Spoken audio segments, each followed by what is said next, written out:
আসসালামু আলাইকুম। কেমন আছেন সবাই? আশা করছি ভালো আছে। আমি আসলে খুব প্যারার মধ্যে আছি। আপনারা একটা সমাধান দিতে পারেন কিনা একটু কমেন্টে জানায়েন তো। এই যে আমার পুচকু মেয়েটা, এর নিয়ে যে ভাই কী বিপদে আছি আমি। প্রাইভেট দিছি, প্রাইভেট পড়তে যাবে না। তার কাছে আয়শা ওনে বসে থাকতে হবে, না হইলে সে পড়বে না।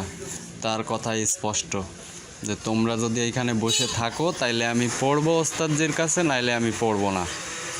এই যে দেখেন, এখন সেই সিকিউরিটি গার্ডের মতো তার এখানে পাক্কা 1 ঘন্টা বসে থাকতে হয়।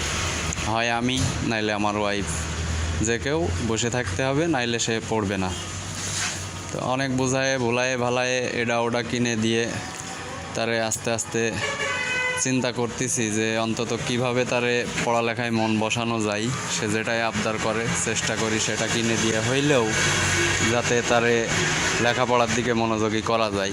যদিও তার বয়স একেবারেই অল্প, 5 বছর এখনও শেষ হয় নাই, কিন্তু আলহামদুলিল্লাহ চেষ্টা করছি। দোয়া করবেন সবাই।